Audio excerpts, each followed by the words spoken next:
चार-पाच दिवसाखाली जी घटना झाली बाबासाहेबांच्या पुतळ्याच्या परिसरातील संविधान प्रत ज्या एका जातीवादी समाजकंटकांनी तोडली होती, त्यातून पोलीस प्रशासनाने कॉम्बिन ऑपरेशन करून एक सोमनाथ सूर्यवंशी असा भीमसैनिक, त्याला पोलीस कस्टडीमध्ये त्याचा मृत्यू झालेला आहे, त्याला आदरांजली वाहण्यासाठी सोलापूरमधून आम्ही माथाडी कामगार, सर्व अधिकृत कामगार श्रद्धांजली वाहण्यासाठी पूर्ण जिल्हा अधिकृत कामगार इथं उपस्थित आहोत। आणि आम्हाला सोमनाथ या भीमसैनिकाला श्रद्धांजली देता प्रसंगी एकच सांगायचं आहे, या सरकारला पण हे असे अन्याय अत्याचार थांबवावे, सरकारला एवढी विनंती आहे। आणि सोमनाथ सूर्यवंशी हा आमच्यासाठी अमर राहील ना अमर राहील, एवढंच आम्ही पत्रकार माध्यमातून सांगतो। जय भीम। युनियन मी पण अधिकृत कामगार आहे, त्या सर्व अधिकृत कामगार आम्ही व्यापारी आडतींना विश्वासात घेऊन त्यांच्या संमतीने हा बंद ठेवलेला आहे। बंद म्हणजे कायमचा बंद नाही, फक्त 1-2 तास आम्ही जो भीमसैनिक होता सोमनाथ सूर्यवंशी, आम्ही तर आमच्या बाबासाहेबांनी शिकवलंय जातीचं राजकारण कधीच करायचं नाही। आणि सोमनाथ सूर्यवंशी हा ऍक्च्युअल मध्ये वडर समाजाचा होता, दलित समाजातला, तरी पण त्याला एका दलित नजरेने बघून त्याच्यावर जे परभणी पोलीस प्रशासनाने जी कारवाई केली त्याचा तो कोठडीमध्ये PCR मध्ये मृत्यू झाला, त्याचा आम्ही जाहीर आणि कडक निषेध करतो। त्या पूर्ण पोलीस टीमला निलंबित तर करावं, त्यांच्यावर कठोर शासन करावं, हीच आमची मागणी आहे।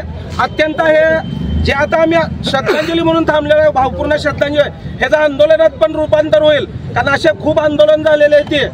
आणि भीमा कोरेगाव पण घडायला पुन्हा मागं पुढे बघणार नाही। मनापासून सोमनाथ सूर्यवंशीला आमच्या पूर्ण मायाभाऊ आणि आरती कामगाराकडनं श्रद्धांजली। इथं तुम्ही आम्हाला वेळ दिला, तुमचं पण आभार।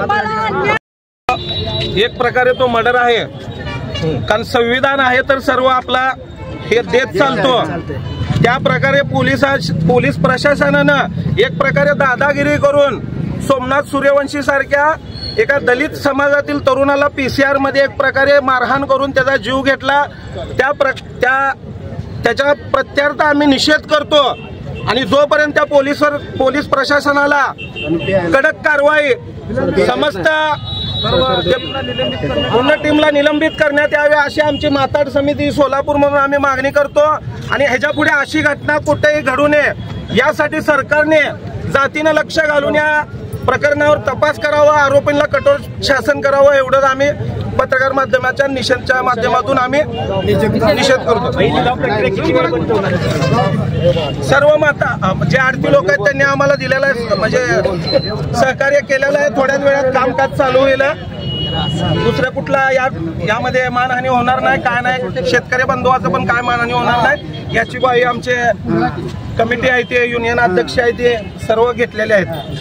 काय बोलताल तुम्ही? हा परभणी जिल्ह्यामध्ये संविधानाचा हिंसाचार केले, त्या हिंसाचाराचा आम्ही निषेध म्हणून आज आम्ही आंदोलन करालोय। तसंच आमचं ते सूर्यवंशी सोमनाथ सूर्यवंशी हा एक कस्टडीमध्ये होता, तो भीमसैनिक म्हणून तो वावरत होता, तो भीमसैनिक जो संविधानाचा तो अनुयायी होता, त्या संविधानासाठी त्याने आंदोलन करून त्याला कस्टडीमध्ये टाकून त्याला तिथं मारहाण करून त्याचा मृत्यू झालेला आहे। त्यासाठी आम्ही त्यांना श्रद्धांजली वाहतो आणि याचा निषेध म्हणून आम्ही करतो। महाराष्ट्रामध्ये नवीन सरकार आलेलं आहे, काय मागणी करतात मुख्यमंत्र्यांकडे? मुख्यमंत्र्यांकडे संविधानासाठी त्यांनी काय बोलत आहे त्यांचा धिक्कार करू आम्ही त्या नवीन आलेल्या सरकारवर जाहीर निषेध।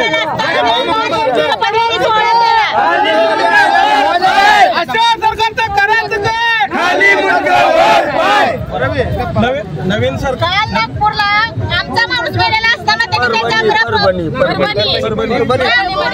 देवेंद्र फडणवीस आक्रमण झालं म्हणून त्यांनी एवढा मोठा सोहळा केला। आमच्या माणसाचं काय केलं त्यांनी? त्यांचं जंगी स्वागत झालं त्यांच्या गावामध्ये। आमचा माणूस जेलमध्ये मेला, त्याचं काय केलं? आमच्या अनेक पण लोक जेलमध्ये आहेत, त्यांना सोडायला पाहिजे। असं तर आम्ही भीमसैनिकला बसणार नाही, आम्ही त्यांच्यावर अन्याय आमच्या माणसावर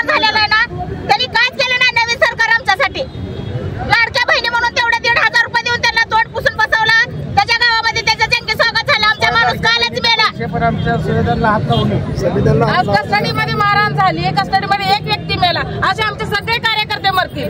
काय करायचं या सरकारचं? आम्ही मरायला तयार आहे. आम्ही मरायला तयार आहे, पण का अन्याय करता तुम्ही? कार्यकर्त्याला अन्याय का करता? आम्ही संवादासाठी संविधान बचावासाठी आमचा प्राण गेला तरी चालेल, पण आम्ही संविधानाला हात लागू देणार नाही.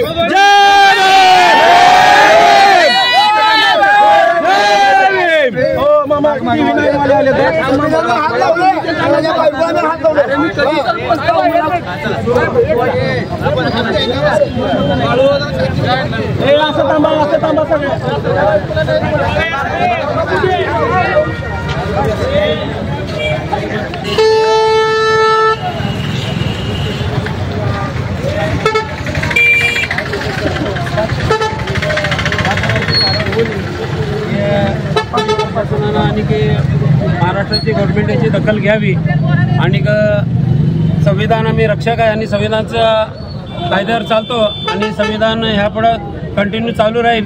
याच्यावर सरकारने लक्ष देऊन कारभार चालवावा आणि सरकारची विनंती आहे ह्याच्यापुढे अशी घटना घडू नये याची दक्षता घ्यावी. एवढं बोलून माझं मी संपवतो.